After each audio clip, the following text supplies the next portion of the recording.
Hello, everyone. Mix 1041 and Mix TV, also Talk 1013. I'm joined now by a true legend, CBS News correspondent Jim Stewart, veteran journalist who's broken a spate of major stories, both national and international stories, over a 37-year career with CBS News from 1990 until his retirement. And we are joined by Jim Stewart. Jim, how are you, buddy? I'm doing well, Steve, and thank you for having me on. It's been a while since I've been on the air, but delighted to talk to you today. Well, Jim, thank you. Thank you so much for doing this. And, we're in a season of September 11th. And I say that because the 20th anniversary has been very much in the news lately. And in a lot of those highlights, a lot of those clips, there you are delivering, in my opinion, and not just mine, but many others, more scoops, more of the big stories in the immediate aftermath of September 11th, really than any other reporter at that time. Jim, how did that happen? How were you able to do that? Well, you give me too much credit. I had a few scoops, but so did others. But to answer your question, I had been covering the FBI and CIA for some years by the time 9/11 rolled around, and I started my day as I did that day the same way, checking in with people that I thought would give me a sense of what was going to happen in the coming days. And on this particular morning of 9/11, 2001, I was speaking with a senior official at the FBI who was in counterterrorism. He had his television on at the time. I did not. And he said, "My God, what was that?" And I said, "What are you talking about?" He said, "It looks like a small tourist plane that's just crashed into one of the World Trade Centers." A few minutes later, of course, we all saw what happened, and another one crashed. And he said, "That's Al Qaeda." And we ended the call. I never spoke with him again for some months. We were that busy. So I knew the organizations. I knew the culture of the FBI and the CIA. And they had been saying for some time, in their words, that the warning lights were going off everywhere, that Al Qaeda had something big planned. And so I knew the players. I knew how to reach them, more importantly. And I was able to do that through much of the day and in the weeks ahead. So that's how you cover a beat. You get to know who the people are that are on it. Joined by Jim Stewart, longtime reporter, national security reporter for CBS News. And I guess, Jim, one thing we're hearing in the aftermath of all that happened 20 years ago, the lack of coordination, the lack of communication, one would say. Is that accurate in your opinion? Is that fair? That was certainly accurate at the time. Each of these organizations that the nation depended on for its intelligence and early warning systems had their own intelligence organizations. They kept information close to themselves. They didn't share it as much as they should have. And that ended after 9/11. We, of course, saw the creation of the Homeland Security. But more importantly, we saw this distribution of intelligence become consolidated in certain areas, so that I felt relatively comfortable when I left CBS that the country was a lot better served by the new way they had set up their intelligence apparatus. Jim Stewart joins us. You began your career in 1990 at CBS, and I notice here that you were covering the Persian Gulf War, which was in some ways a precursor to all of this. What did you make of your time covering the Persian Gulf? Well, it was a war in which you got to see the military use all of their goodies. And by that, I mean, we had weapon systems that had never been tested in combat by the time the first Persian Gulf War came along. And boy, the Navy and the Army and Air Force put them all to good use and made sure that they each had a starring role. So from a purely technological point of view, that war was an incredible thing to see. My memory deserts me, but I believe we were in combat for a total of only 5 days and thoroughly routed the Iraqi army. And you got the sense, though, that we may have won the battle, but lost the war.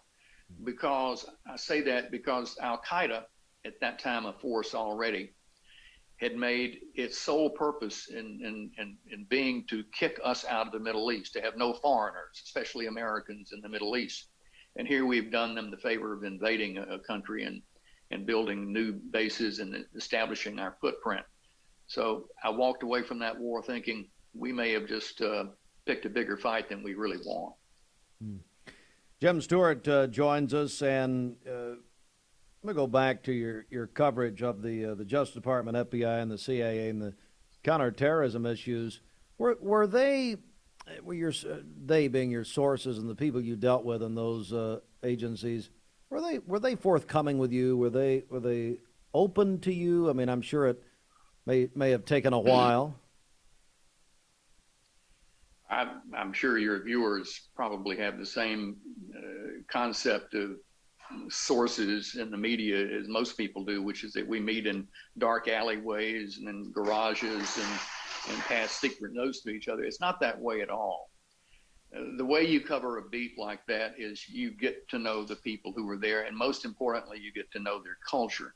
When I was at the Pentagon, for example, Steve, I could walk up to a general in the hallway, and I could read the man's history on his shoulder. I mean, what wars he had fought in, what distinctions he had been awarded. I would go to their anniversary parties. I'd go to their retirement parties, to their Christmas parties. I would get to know them. Did that mean that I could then call them up and ask them to tell me a state secret? Of course not. What it meant, though, was that they knew me, they knew my face, they knew my name, they would take my call. And I played the game the same way all journalists, including yourself, play it. You call them up and you don't ask a point blank question. You say, look, I've been told such and such by the CIA or the people in the NSA. You think I should put any stock in that? And human nature is to not want to make you make a mistake, to not put bad information out. And so they would try to correct you in a gentle way, and they may even tell you something they hadn't intended to tell you. That's the way you cover a beat. It's the only way I knew how to do it, and the only way I did do it for 30 years. Wow. We're joined by Jim Stewart, and one of those things in which you did, you reported on the undercover investigation of a terrorist cell in Lackawanna, New York, and you reported on that. Tell me about that, would you? That was a case in which a very senior official in the FBI, I believe, made the decision, along with maybe the director, although I don't know that for a fact, that the Bureau needed to get a little credit for having rooted out some want-to-be terrorists in the United States, because everybody at this time, you may remember this, they were so afraid of another attack, another 9/11, another intrusion into America. So he told me some of what was going on. And then I fleshed out the rest of it by going to the site and talking to people there, and was able to put the story together. But as you well know, it's journalism is a game sometimes of you help me and I'll help you. And in this case, the FBI wanted a little credit, and we made sure that they got it. And we got a good story out of it to boot. Jim Stewart joins us. Jim, how has it changed? So let's fast forward now 20 years, the reporting of these stories, the gathering of information. How do you think it's changed for men and women still on the beat? Well, you can answer that in one word: speed. What has changed is the desire by networks, by newspapers even, putting out their own websites. They don't want to wait for the evening news to run around anymore. They want to know it right now. And you do that, of course, by the same technology that we're using to talk today. And that means that, in my opinion, you get less time to do reporting. Many at the time, I know, especially back during the 9/11 days, they would have me glued to a chair facing a camera for so long that I couldn't get on the phone and talk to the people who really knew what was going on. I think that's tripled now, if not quadrupled, in effect on reporting today. My mantra in reporting was always, tell me something I don't know. And then I'll tell it to the people who I think would be interested. And I include my editors in that. I want to tell you something you don't know. It's hard to do that if you're constantly just looking into an iPhone or constantly staring into a camera. You have to get out amongst the people who actually do know what's going on. So speed is the biggest thing that's changed.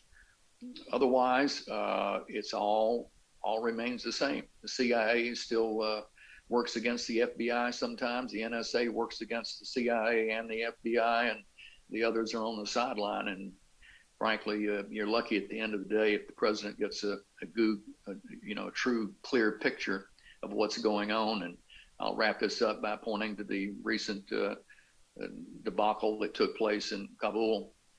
The president clearly had not gotten good information about the speed of the Taliban advance, and that showed, and they admitted later that there was been some confusion. Yeah, what did you make of the coverage of the situation there in Afghanistan?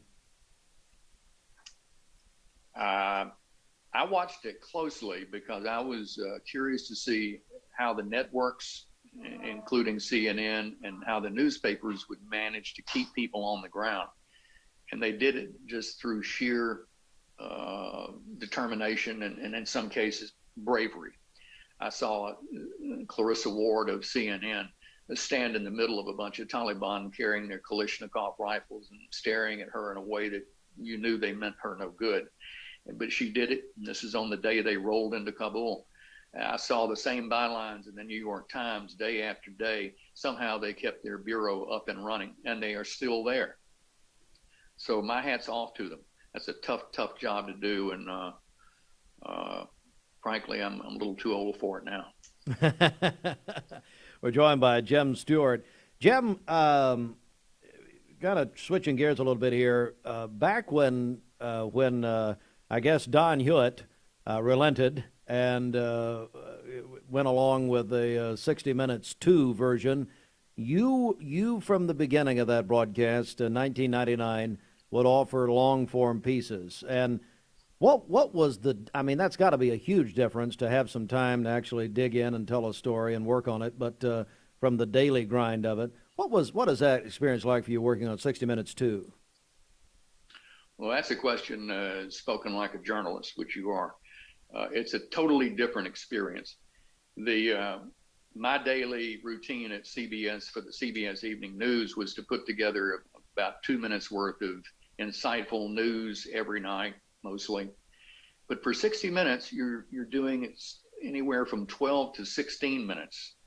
And it is all interview driven, and it's heavily produced. By that, I mean that the producers go out and do the pre-interviews for you. You know what a person is going to respond before you ask him the question, because he's already done that for a producer. The main thing, though, that would appeal to you, and I think it's a good thing for the public to know too, is the vetting that every story at 60 Minutes gets. When we would finally finish and put together our 15-minute piece, you go into a small studio, and there the executive producer and a host of other producers and the fact checkers are all there. They look at the piece. If they have a question, they'll go back and look at the transcript of the interview, and if they don't like that, they'll go and look at the tape itself. The point being, they want to make sure that what we say is right. They don't want any quibbling about it at all. And that's why you rarely see a 60 Minutes piece ever checked in by the courts or in legal process. It's been vetted, it's been checked. That was an incredibly comfortable feeling to go through as a journalist, that many people had your back. Nobody wanted you to make a mistake. They wouldn't let you make a mistake. What do you think of the show now, 60 Minutes? Do you think it's held up all these years later? Oh, trap question. I'm from the Don Hewitt and Mike Wallace days, and Ed Bradley and those people, and I miss them all. Mm-hmm.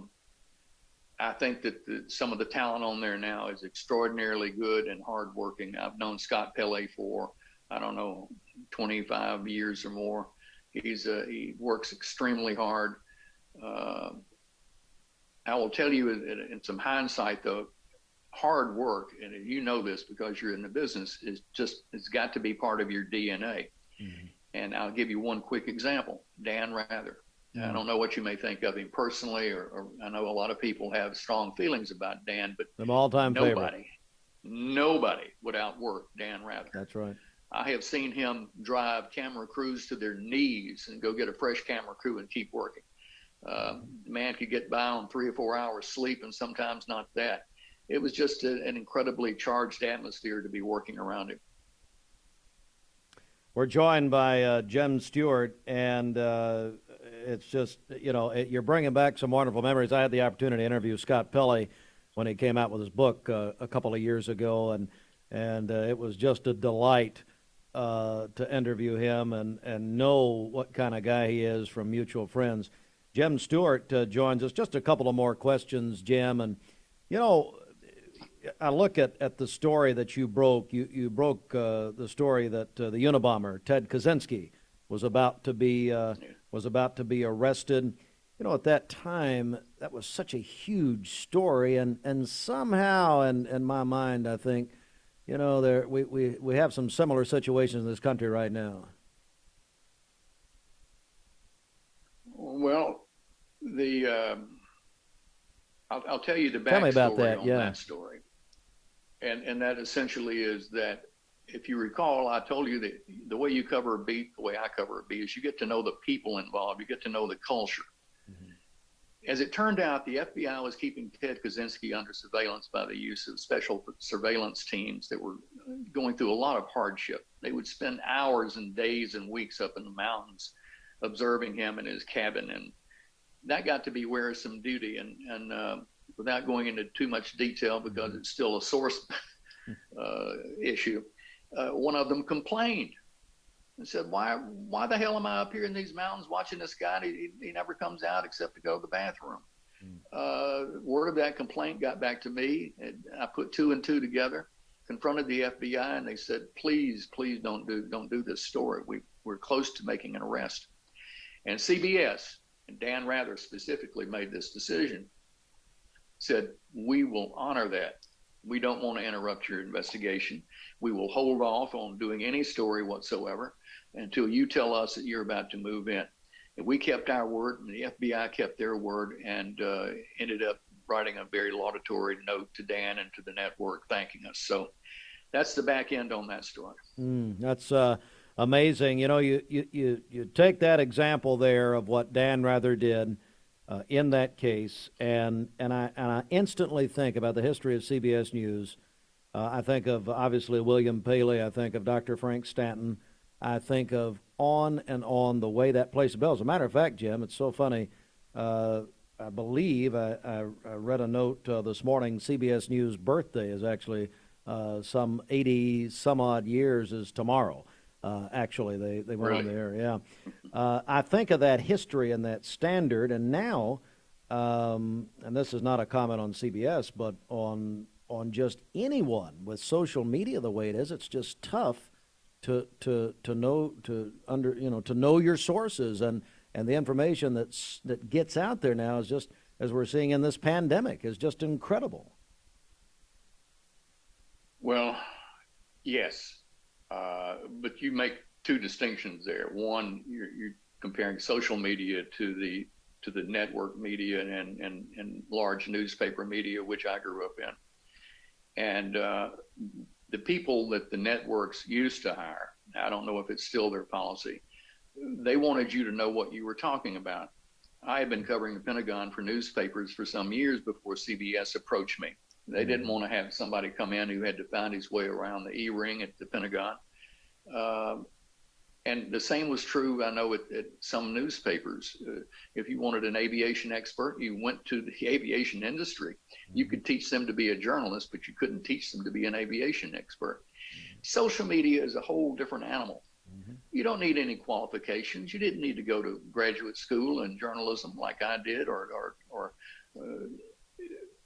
work in the industry for years and years. You can go on one of these iPhone things right here, right now, and proclaim yourself to know everything there is to know about COVID-19 and tell any lie that you want to tell. because somewhere out there in this great universe, you're going to find some people who agree with you and want to hear that, and will keep coming back to you, and therefore giving you currency in the media to be the expert that you're really not. I don't have anything to do with social media. I don't say that nobody should, but I just don't see the point in it. Yeah, I actually agree with you, Jim. We are joined by Jim Stewart, and yes, the anniversary of the birth of CBS News tomorrow, 94 years ago. CBS started regular hourly radio broadcast, still heard today. Jim, the CBS World News Roundup, which is still on the air, launched in 1938, and is America's longest-running regularly scheduled news program. How about that? How about that? The routine for me after I finished my evening news piece was that I'd have 2 or 3 people lined up outside my door. One would be the morning news, wanting me to do a fresh script for them and come do it live tomorrow morning. And right behind them would be somebody just like you, Steve, from the radio end of the business, who would say, "Come over here, I want to debrief you." And we would chat just as you and I have been chatting for a long time, and they would cut it and edit it down to make it good for the World News broadcast. And it worked then, it works now, and I'm always proud to have been part of it. Well, Jim, final question, and just to think a little bit here, who are some of your heroes of journalism? Who are some of those people that maybe you looked up to growing up, or even contemporaries who you say, you know what, they did it right. They were among your favorites. So just maybe a handful. I would have to start with my cousin, Paul Hemphill, a novelist and newspaper columnist who got me into the business. And in fact, I'm doing a testimonial for him tomorrow. He's passed away. But when I got into the business, I looked up to the institutions as much as the individuals. I was reading the New York Times from the time I was in junior high school, and the only one in my school, I think, who did. But I admired the way that they could take complex issues and make you understand it, and always, again, tell you something you didn't know. When I got into television business, I admired Dan Rather's workaholic instincts on every story. There's an old saying in newspapers that you flood the zone on a big story, and Dan was a big believer in that. On a big story, he would throw us all into it, and himself included. I admired that. Mike Wallace couldn't help but get your attention every time he walked into the CBS headquarters in New York. The man would grab you by the arm and punch you as hard as he could and demand to know what you were working on. It's just his style, and you couldn't say no. I admired that in him. And Ed Bradley, of course, was a gentleman that you walk away with just feeling good to be in the same business that he was in. So there's so many of them. And put yourself in that bunch too. You're going to take what we're doing here today, and you're going to make it into a television production, and you're going to make it into a radio production. And that's not easy. It's hard work. So I wish you good luck on it. Well, Jim, really appreciate the time, sir, and thank you for what you did to inform the American people at such a critical time, not only 20 years ago, but in your career, sir. We really, really appreciate you taking time out to do this. You're kind to say so, and you're kind to call, and let's stay in touch. Yes, sir. Thank you very much. The great Jim Stewart of CBS News, and we really appreciate him joining us on the broadcast today. Back with more in just a moment.